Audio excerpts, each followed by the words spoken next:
ሰላም የስቶይክ ጥበብ አድናቂዎች፣ ዘመን የማይሽረው የስቶይሲዝም ጥበብ በዕለት ተዕለት ሕይወታችን ውስጥ ያሉትን ተግባራዊ ጥበባት ወደምንመረምርበት ወደዚህ ቻናል እንኳን ደህና መጣችሁ። የዛሬው ቪዲዮ ልዩ ነው። ስለ ፍቅር ግንኙነቶች በስቶይክ ፍልስፍና መነጽር ታግዘን ስንመረምር ብልህ ወንዶች ሊከተሏቸው የሚገቡትን 9 መርሆች እንገልጣለን። ስለዚህ በፍቅር ግንኙነቶች ዙሪያ አስተሳሰብክን ለማዳበር ዝግጁ ከሆንክ ትክክለኛው ቦታ ላይ ነው። ወደ እነዚህ የጠበብቱ መርሆች ከማምራታችን በፊት ሰብስክራይብ ማድረግህን፣ የማስታወቂያ ደወል መጫንክንና ለሌሎች እንዲዳረስም የላይክ በተን መጫንክን አትዘንጋ። አሁን በስቶይክ ጥበብ መነጽር ብልህ ወንዶች በፍቅር ግንኙነቶቻቸው ከሴቶች ጋር ማድረግ የሌሉባቸውን 9 ነጥቦች እንገልጣለን። 1. ያለፈውን ታሪክን በሚስጥር ያዝ። ያለፍክባቸውን ዝርዝር ታሪኮችን በተለይም ፈታኝ የሆኑትን ገጠመኞች ማጋራት ከገጠመኞችህ ጋር አዎንታም ሆነ አሉታዊ ትርጉም ያላቸው መልእክቶችን አብረህ ከማጋራት ጋር ተመሳሳይ ነው። ገጠመኞችን እያነሱ ማውራት እነኛ ሁነቶች በአሁኑ ግንኙነቶችህ ላይም ሊመለሱ የሚችሉበትን እድል ሊፈጥር ይችላል። አሊያም ጓደኛ ከታሪክህ በመነሳት ያልተገቡ አሉታዊ ጥርጣሬዎች እንዲያድሩበት የሚያደርግ ሁኔታ ሊፈጥር ይችላልና። በመሆኑም ያለፈውን ጊዜህን ሚስጥራዊ አድርግ። አስፈላጊ የሆነውን ገጠመኝህን ብቻ አካፍል እንጂ የታሪክህን አንኳር ገጠመኞች በራስህ የሚስጥር ሰንዱቅ አስቀምጥ። የህይወት ታሪክህ ያንተ ብቻ ነው እንጂ ሌሎች እንዲያውቁት፣ እንዲበዘብዙት ወይንም ጀጅ እንዲያደርጉት አትፍቀድ። 2. ብቸኛ መሆንን አትፍራ። የአርስቶትል ምልከታ እንደሚያስረዳው ራስን የማወቅ ጥበብ ሁሉ መጀመሪያ ብቸኛ የመሆንን ፍርሃት መጋፈጥ ነው። በፍርሃት የሚደረጉ ምርጫዎች በተለይም የብቸኝነት ፍርሃት ወደ ስህተት ሊመራ ይችላል። ብቻህን መሆን ማለት ብቸኝነት አይደለም። የራስህ የሆነን ነገር በማድነቅና ራስህን በማዳመጥ ራስህን በመውደድ ጊዜህን አሳልፍ።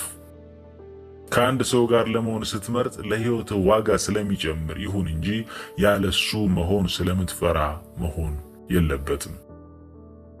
3. ጊዜህን በአግባቡ ተጠቀም። ሴኒካ እንዲህ ይላል፣ ትልቁ ችግር ህይወታችን አጭር መሆኑ አይደለም፣ ይልቁንም ባልተገባ ነገር ብዙ የምናባክነው መሆኑ ነው። በሌላ ሰው ላይ ከመጠን በላይ በማተኮር ጊዜህን ዋጋ ቢስ ሆኖ እንዲያልፍ አትፍቀድ።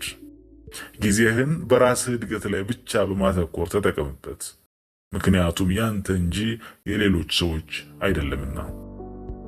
ደስታን በሚያመጡልህ የግል እድገትን በሚያሳድጉና ነፍስህን በሚያረኩ እንቅስቃሴዎች ላይ ጊዜህን በአግባቡ ተጠቀም። ጊዜህ ውድ ሀብት ነውና ዋጋህን በማያደንቅ ሰው ላይ አታባክ ነው። 4. በስኬቶችህ ተደሰት። ኤፒክተተስ እንዲህ ይላል፣ ለስኬቶችህ ዕውቅናን ከሌሎች አትጠብቅ፣ ለስኬቶችህም ራስህን አድንቅ።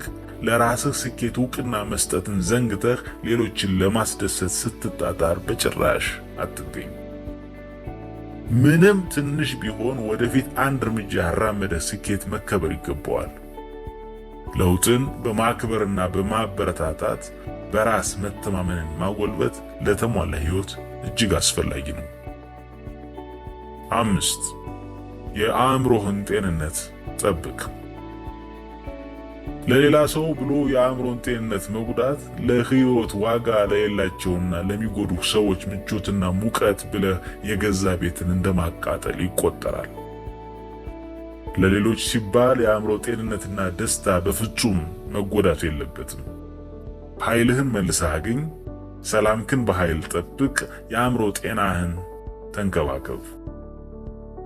ደስታህን ማንም እንዲወስድብህ አትፍቀድ። አንተ የራስህ አእምሮ ኃላፊ ነህ። ደስታህ ለማንም አሳልፈህ የምትሰጠው ሸቀጥ አይደለም። በፍጹም ለድርድር የማይቀርብ ጸጋህ ነው። 6. ለራስህ ታመን። አልበርት ካሙስ ስለ ሌሎች ብዙ አለመጨነቅ ለራስ ስሜት መታመን ከሚለው የስቶይክ ፍልስፍና ጋር ይስማማል ይለናል። ሌሎችን ለማስደሰት ሲሉ የማይወዷቸውን ነገሮች መቀበል አሊያም አዎ ማለት የሚያፍን ጭንብል እንደማድረግ ነው። እምቢ ማለትን ተማር እና ለራስህ ሕይወት ታምነህ ኑር። ሌሎችን ለማስደሰት ዓላማ አድርገህ አትንቀሳቀስ። ይልቁንስ ለራስህ እውነተኛና ሐቀኛው። አስታውስ፣ አንተ በሕይወትህ ዋና ገጸ ባህሪ እንጂ በሌላ ሰው ትረካ ውስጥ ረዳት ገጸ ባህሪ አይደለም። 7. ህልምህን እና መንገድህን ለሌሎች አትሰዋ። ሴኔካ እንዲህ ይላል፣ በአንድ ጊዜ ብዙ ቦታዎች ላይ ለመሆን መሞከር በእርግጥም የትም ያለ መሆን ማለት ነው። በተመሳሳይ ሕይወትህን ከሌላ ሰው ሕይወት ጋር ለማዛመድ መሞከር ጠባብ ጫማ ለመጫማት እንደመሞከር ነው። ህመምን የሚፈጥርና አላስፈላጊ ነው። የሌሎችን ፍላጎት ለማሟላት የሚወስዱት እያንዳንዱ እርምጃ ከራስህ መንገድና ህልም ያርቃል። ይህም የሕይወት ግቦችህን እንድታጣ ያደርግሃል። ልዩነትህን ተቀበል እና በራስህ ቀለሞች ኩራ። ጉዞህን ለሌላ ሰው አታስተጓጉል። የሕይወትህ መንገድ በልበ ሙሉነት ተራመድ። ይህ የሕይወት ህልም ትክክለኛ ነጸብራቅ ነው። 8. ከጓደኞችና ከቤተሰብህ ጋር ላለ ግንኙነት ቅድሚያ ስጥ። ፕሌቶ እንዲህ ይላል፣ ሰዎች ለእድገትህ እንደሚረዳ ለማፈር ወይንም ደግሞ እድገትህን ሊያደናቅፍ የሚችል አዳልጦ የሚጥል አፈር ሊሆኑ ይችላሉ። ይህ ምሳሌ ስኬትን የሚሻ ሰው በሕይወቱ አዎንታዊ ሚና ካላቸው ሰዎች ማለትም ከጓደኞቹ እና ከቤተሰቡ ጋር ያለውን ግንኙነት የመጠበቅን አስፈላጊነት ያጎላል።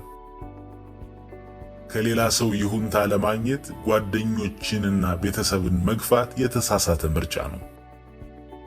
በሕይወት ውጣ ውረዶች ዘወትር ከጎንህ ከሚገኙት ጓደኞችህ እና ቤተሰብህ ጋር ግንኙነትህን አጠንክር። ይህም የድጋፍ ስርዓትህ ጠንካራ መሰረት እንዲኖረው ያስችላልና። ይህንን የድጋፍህን አውታር ለማፍረስ አትጣር። ለእድገትህ አስተዋጽኦ ለሚያደርጉ ሰዎች ዋጋ ስጥ። 9. ለሰዎች ከመጠን ያለፈ ትኩረት አትስጥ። ማርከስ ኦሬሊየስ እንዲህ ይላል፣ ለአንድ ሰው ከመጠን በላይ ትኩረትና ፍቅር መስጠት ሚዛንን የሚያስትና ስለ ራስ ያለንን ግምት ሊያወርድ የሚችል በመሆኑ ጥንቃቄ አድርጉ ሲል ይመክራል።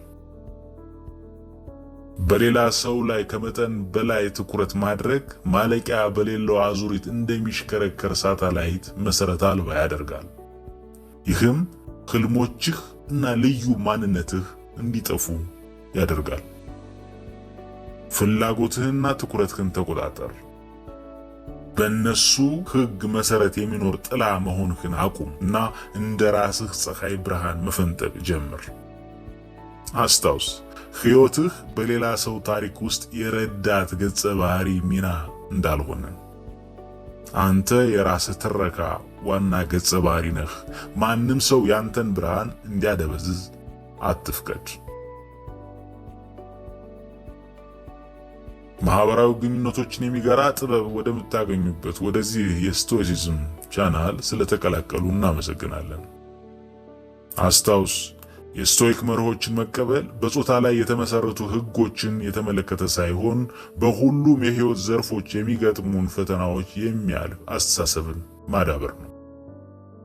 ብልህ ወንዶች ከሴቶች ጋር ማድረግ የማይገባቸውን 9 ነገሮች በስቶይሲዝም መነጽር ስንመረምር ግንኙነቶችን ከጥንቃቄና ከበጎነት ጋር እንዴት ማሰስ እንደሚችሉ ጠቃሚ ግንዛቤዎችን እንዳገኘህበት ተስፋ እናደርጋለን።